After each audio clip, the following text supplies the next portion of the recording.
Kansas, 1986. A small town held its breath for nearly 4 decades, and now, after years of unanswered questions and quiet mourning, the silence has finally been broken. The arrest has stunned a community that once believed the past could never catch up. Her name was Laura Jean Whitman, 22 years old. A vibrant, kind-hearted woman, she worked as a local librarian, quietly shaping the lives of the children and teens who wandered into the small-town library. Laura had a gentle smile and a sharp mind, the kind of person whose absence would leave a hollow echo in every room she entered. On the evening of October 9th, 1986, Laura left her apartment in rural Hutchinson, Kansas, intending to meet a friend at a cafe a few blocks away. She never arrived. Her small blue Volkswagen Rabbit was discovered hours later, parked near an abandoned rail yard on the outskirts of town. The car doors were locked, her purse still inside, a book balanced carefully on the passenger seat. But Laura herself was gone. For decades the case went cold. Police interviewed neighbors, co-workers and friends. They followed dozens of leads, some promising, most dead ends. Rumors circulated in hushed tones. Had she run away, met someone dangerous, or stumbled upon something she shouldn't have? No one knew. No trace of Laura was ever found.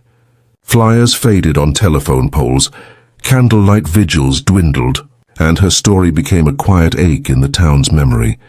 Laura had grown up in Hutchinson, the daughter of Marion and George Whitman, who ran a small bakery on Main Street. They were the kind of parents who knew every child in town by name, who made every holiday special, and who believed the world was a safe place, until it wasn't. Laura's childhood was full of books, laughter, and long walks along the riverbank. She had a curious mind, a love for stories, and a quiet determination to make the lives of others better. At the library, she organized reading programs, helped struggling students, and always found time to listen. Her disappearance shattered everything familiar. The police scoured the town and the surrounding countryside, but there was nothing. No footprints, no fingerprints, no signs of struggle. The Volkswagen was spotless, untouched, as if Laura had vanished into thin air. Days turned into weeks, weeks into months, and months into years. The town whispered her name, and slowly the hope of finding her alive faded. Yet the memory of Laura never truly left Hutchinson. Each October, her family lit candles on her birthday, leaving them in the window of the bakery. Friends left flowers by the library steps. Small gestures, quiet acts of remembrance carried the story of a woman stolen too soon. Decades passed. Technology changed. Investigators grew older. New detectives took over, and the files on Laura Whitman sat in a climate-controlled archive, untouched, waiting for the moment science and perseverance might finally reopen them. The day came in 2021, when a routine review of unsolved cases led to her folder being pulled for re-examination. Among the items preserved from 1986 was a torn piece of cloth found near the abandoned rail yard. Long thought to be useless, advances in touch DNA and forensic genealogy meant that what had once been invisible could now tell a story. Within months, investigators discovered a trace of DNA on the fabric, a genetic fingerprint that had eluded detection for 35 years. It was the first real lead, a thread stretching across decades, pointing toward the person responsible for Laura's disappearance. The breakthrough would ultimately reveal a dark truth, shatter decades of silence, and bring a measure of justice long overdue. Hutchinson, a town frozen in uncertainty for nearly 4 decades, was about to confront the past, and it would change everything. The evening of October 9th, 1986 began like any other in Hutchinson. The air was crisp, the leaves turning shades of amber and gold along Main Street. Laura Jean Whitman left her apartment shortly after 6 p.m., a small satchel slung over her shoulder, her keys jingling in her hand. She waved to a neighbor in passing, smiled politely, and promised she'd be back before closing time at the library. No one noticed anything unusual.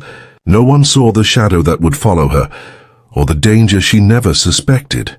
By 7:30 p.m., when she hadn't arrived at the cafe, friends began to worry. Calls went unanswered. Texts were ignored. An oddity for someone as reliable and punctual as Laura. Her parents grew concerned. By 10 p.m., they called the Hutchinson Police Department, reporting their daughter missing. Officers quickly began piecing together Laura's last known movements. Witnesses remembered seeing her Volkswagen parked near the edge of town, but no one reported seeing anyone approach her, speaking to her, or leaving the vehicle with her. The abandoned rail yard was quiet, eerie and largely forgotten by most townspeople, a place where old trains rusted under the Kansas sky, hidden from the main roads. Searches began immediately. Officers, volunteers and family members combed the rail yard and surrounding fields, flashlight beams slicing through the darkness. Canines were brought in, but the scent trail was faint, lost in the cold October air. Over the next few days, divers, volunteers and even local farmers joined the effort, scouring nearby creeks, barns and wooded areas. Every lead was pursued.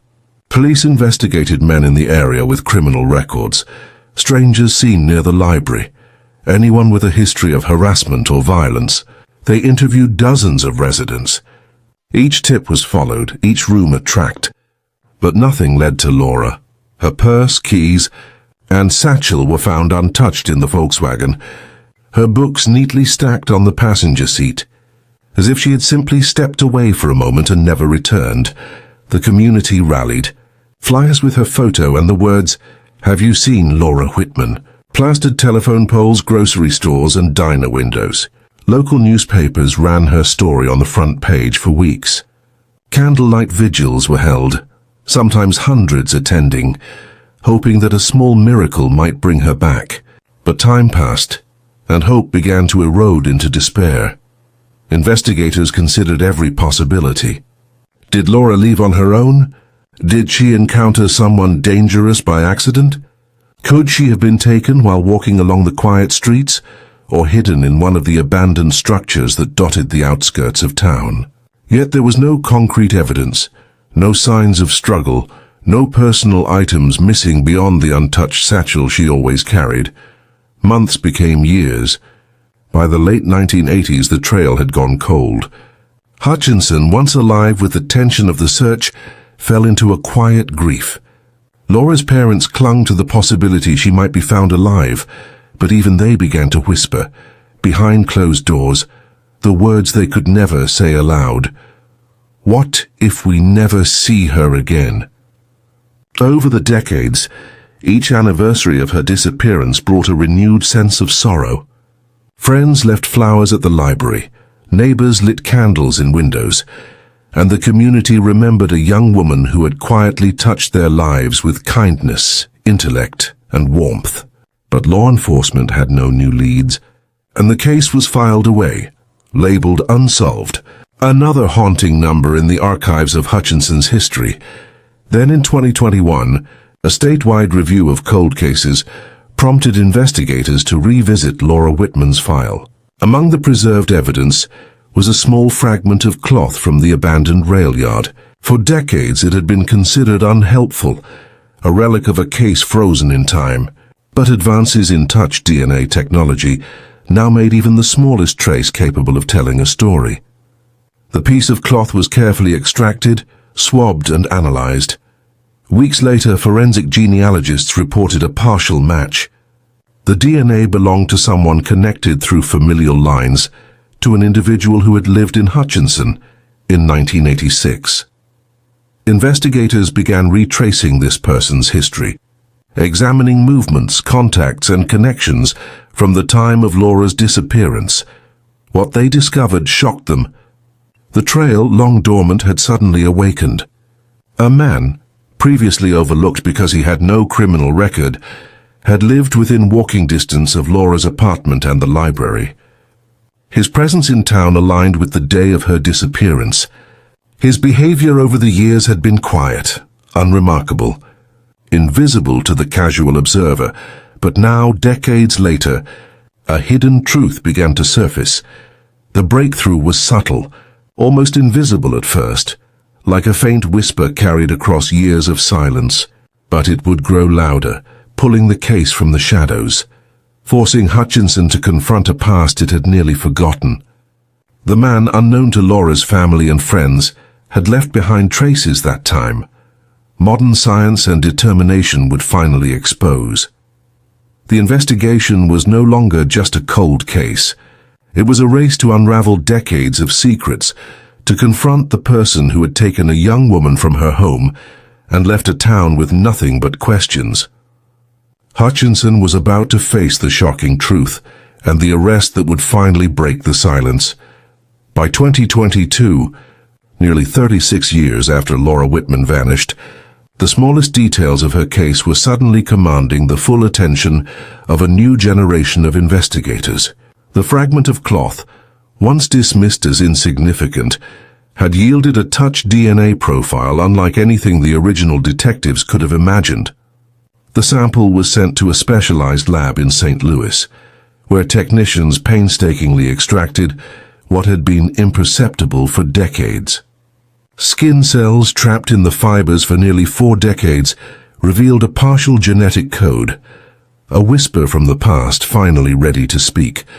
It wasn't enough for a direct match in the national DNA database, but it was strong enough to use forensic genealogy. Specialists uploaded the profile to public ancestry databases. Slowly, meticulously, they traced family lines, comparing shared genetic markers to thousands of users. Each branch, each link narrowed the field, bringing focus to a family tree that had once been invisible to investigators. 3 months later, the breakthrough arrived. The DNA pointed to a male relative who had been a teenager in 1986, living just a few blocks from Laura's apartment. He wasn't old enough to be the perpetrator, but one of his male relatives, a quiet man who had never drawn attention, matched the profile. Investigators traced his movements, his jobs, and his known addresses from 1986. One name kept resurfacing: Thomas Tom Gregory Miller, 27 years old at the time of Laura's disappearance, working temporary jobs around Hutchinson, known to locals as quiet and reserved, a man who had never been suspected of wrongdoing. At first glance, Miller seemed unremarkable. No criminal record, no history of violence, no noticeable red flags. But digging deeper painted a different picture. Neighbors remembered his peculiar behavior. He would watch passers-by for long stretches, linger near the library without reason, and occasionally follow women home from the grocery store. Alone, these stories seemed trivial. Together, they hinted at a disturbing pattern. Investigators obtained warrants to collect Miller's discarded items: coffee cups, cigarette butts, anything that might hold DNA. Swabs confirmed what they had suspected: a perfect match to the touch DNA from the cloth at the rail yard. The evidence was irrefutable. The man who had slipped under the radar for decades had left his genetic signature at the scene of Laura's disappearance. The timing of the investigation required precision. Authorities knew that alerting him prematurely could risk losing their chance at custody. Surveillance teams documented his daily movements, learning patterns, routines, and vulnerabilities. By October 2023, the plan was ready. Plainclothes officers approached Miller's modest home on the outskirts of Hutchinson early one morning. He opened the door calmly, perhaps confident that no one would suspect him after nearly 40 years. But the arrest was quiet, controlled, and absolute. Thomas Miller was taken into custody without incident, ending decades of speculation and fear. The search of Miller's home yielded chilling confirmation. Among dusty boxes in his garage, investigators found a small notebook with dates, notes, and sketches. Pages referenced the library, the rail yard, and paths near Laura's apartment. Several items belonging to Laura were recovered: a silver bookmark from the library, a pair of earrings her parents had gifted her, and a folded page from a notebook she had carried. Each piece of evidence tied him directly to Laura and her disappearance. For the first time, Laura Whitman's family had tangible proof that the person responsible had been caught. The DNA evidence, coupled with the recovered personal items, left little room for doubt. Hutchinson, a town that had waited decades for answers, now faced the reality that the quiet neighbor, the invisible man, had harbored a terrible secret all along. The arrest sent shockwaves through the community. Friends who had once doubted that Laura would ever be found alive, or that her case would be solved now, felt a mixture of relief and disbelief. How could someone so ordinary, so unassuming, commit a crime so violent and calculated? And yet the evidence left no question. Justice, long delayed, was finally within reach. The small town that had mourned silently for decades began to stir. Conversations at the grocery store, whispers at church and murmurs in the library, shifted from sorrowful remembrance to incredulous awe. The mystery that had haunted Hutchinson for nearly 40 years was unraveling, and the truth, once buried, was finally brought to light. The courtroom in Hutchinson was packed on the morning of January 15, 2024, nearly 38 years after Laura Whitman vanished. Reporters jostled for space, cameras lined the walls, and townspeople filled the gallery, many holding photos of Laura, smiling, alive, frozen in moments from decades ago. For her parents, Robert and Elaine Whitman, the weight of nearly 4 decades pressed down on them. Every memory, every unanswered question was about to face the harsh scrutiny of the judicial system. Thomas Miller sat at the defendant's table, expression blank, hands folded. He had not spoken much since his arrest. Defense attorneys framed him as an ordinary man who had lived quietly for decades, arguing that memories had faded, evidence was old, and forensic genealogical methods were too new to be fully reliable. They cast doubt on the DNA evidence, questioned chain of custody protocols, and suggested that recovered items could have been contaminated over the years. But the prosecution built their case with methodical precision. They presented the touch DNA from the rail yard cloth, the items recovered from Miller's home, and the notebook containing detailed notes that only someone present at the scene could have made. Experts testified on the reliability of modern DNA extraction techniques, emphasizing that even decades-old samples, when preserved correctly, could yield accurate results. Each piece of evidence was linked, step by step, drawing an unbroken line from the scene of Laura's disappearance to the man in custody. The emotional gravity of the case hit hardest when Laura's parents were called to the stand. Robert spoke quietly, voice trembling as he described the long years of uncertainty. "We never stopped hoping," he said. "Every day without her felt like a shadow over our lives. We waited, we prayed, we remembered, and now we have answers." Elaine clutched her husband's hand, tears streaming silently. Their grief, so long muted by time, filled the room. Witnesses from the 1986 investigation testified, recounting the painstaking efforts to find Laura, the dead ends, and the frustration of a case gone cold. Detectives described the decades-long absence of leads, and how modern forensic science had finally reopened the door that had been closed for nearly 40 years. For the jury, the narrative was both shocking and compelling. A quiet man, invisible in his community, had taken a life and left a family in limbo for nearly 4 decades. The trial lasted 3 weeks. Each day alternated between intense emotion and meticulous analysis. The prosecution showed photographs, maps of Miller's movements, and forensic reconstructions. Defense attorneys cross-examined witnesses aggressively, seeking to create doubt. But the weight of evidence, both scientific and circumstantial, was undeniable. The jury, confronted with the decades of investigation and the clarity of modern DNA evidence, began to grasp the enormity of the crime.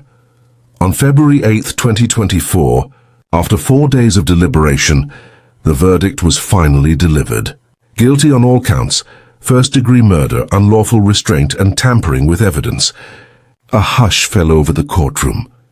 Robert and Elaine Whitman wept openly. Friends, neighbors, and former colleagues of Laura whispered to one another, some crying, some simply nodding in stunned relief. Justice, long delayed, had finally been served. The sentence was life in prison without the possibility of parole. Miller remained stoic, almost disconnected, as the judge pronounced the words that would keep him behind bars for the remainder of his life. For Hutchinson, the verdict was both a release and a reminder of the decades lost. In the weeks that followed, the community began to heal, though the scars of nearly 4 decades could not fully disappear. Memorials for Laura Whitman became more than remembrance. They were celebrations of her life, her kindness, and her intellect. A scholarship fund was established in her name, supporting young women pursuing careers in library science and archival studies. Inspired by Laura's love for knowledge, organization, and storytelling, local media highlighted the importance of preserving evidence, revisiting cold cases, and the advances in forensic science that had finally broken the silence. Laura's story became a touchstone for investigators and communities across Kansas and the Midwest, a symbol of persistence, hope, and the power of never forgetting those taken too soon. Yet amidst the relief, there remained a quiet ache. Years of unanswered questions, the emptiness at family gatherings, the birthdays missed, and the milestones Laura would never reach could never be restored. What was gained was justice, undeniable and irrevocable, but the cost, the life, the time, the absence remained a shadow that no courtroom could erase. Still, Laura Whitman's legacy endured. Her life, though tragically cut short, inspired action, reform, and remembrance. Her story reminded a town, a state, and a nation that even after decades of silence, truth could be uncovered. That even when time seems to bury all hope, justice might still find its way, carried by the diligence of investigators, the courage of families, and the remarkable capabilities of science. After the verdict, Hutchinson felt a subtle shift. The town, which had lived for decades under the shadow of Laura Whitman's disappearance, began to breathe again. It was not a full exhale. Years of grief, uncertainty, and lost time could never be erased, but there was a sense of closure, a fragile restoration of faith that even the quietest of crimes, the ones thought unsolvable, could ultimately be brought to light. Robert and Elaine Whitman dedicated themselves to honoring their daughter's life. They transformed her old bedroom into a small archive of her achievements. Journals filled with observations, photos of her with friends and family, and her favorite books neatly arranged on shelves. They invited local students to visit, hoping Laura's curiosity and love for knowledge would inspire the next generation. Each visit became a way to keep her memory alive, to teach young people that a life lived with passion and care mattered, even if cut tragically short. The town council approved a permanent tribute in the heart of Hutchinson. A small garden was planted near the city library, a place Laura had loved, lined with benches, wild flowers, and a bronze plaque bearing her name. The inscription read simply, "In memory of Laura Whitman, who saw the world with kindness, curiosity, and courage." Parents brought their children, neighbors paused during walks, and friends left flowers on the benches. Each gesture was a quiet acknowledgement of a life lost, a presence that still lingered. The case also sparked broader change. Local law enforcement, inspired by the success of forensic genealogy and persistent advocacy, created a dedicated cold case unit. Workshops were held to train officers on preserving evidence, documenting investigations meticulously, and revisiting unresolved cases with modern technology. Laura's case became a touchstone for policy reform, a reminder that no file, no matter how old, should be forgotten. Journalists across Kansas and the Midwest told Laura's story repeatedly, emphasizing how decades of patience, scientific advancement, and relentless family advocacy had finally led to justice. Media coverage highlighted the importance of persistence, showing that a cold case, even one nearly 40 years old, could be solved if evidence was preserved and investigators refused to give up. For the community, the emotional impact was profound. Neighbors who had once whispered about the quiet disappearance now spoke openly about courage, resilience, and the power of never forgetting. Candlelight vigils returned, not as desperate calls for answers, but as celebrations of Laura's life and the justice finally achieved. Local schools incorporated lessons about civic responsibility and the evolution of forensic science. Using Laura's story as a real-world example of diligence, ethics, and perseverance, even as life moved forward, there were still moments of poignant reflection. Holidays felt different, anniversaries bittersweet. The Whitmans, while relieved, carried the weight of what had been lost. Years without their daughter, milestones she never reached, and the silent ache of absence. Yet in their grief, they also found a renewed sense of purpose. Laura's story had not ended with her death. It had become a catalyst for change, education, and remembrance. In the end, Laura Whitman's legacy was defined not by the tragedy of her murder, but by the light she left behind. Through memorials, scholarships, local reforms, and community storytelling, her presence endured. The case that once silenced Hutchinson for decades became a symbol of hope for families across Kansas and beyond. Proof that even the smallest fragments of evidence, the quietest voices, and the longest forgotten cases could still demand justice. As the sun sets over the garden near the library, wildflowers sway in the breeze, and the engraved plaque gleams softly. Visitors pause, reflect, and remember. Laura's story, though marked by loss, is ultimately one of courage, persistence, and the enduring truth that no life, no matter how young, should ever be forgotten. Her name lives on not just in memorials or headlines, but in the lives she touched, the reforms she inspired, and the knowledge that even decades later, justice can prevail. Hutchinson, a town once haunted by silence, now carries her memory forward. A quiet, unwavering tribute to the girl who refused to be forgotten and the enduring power of a community that never gave up.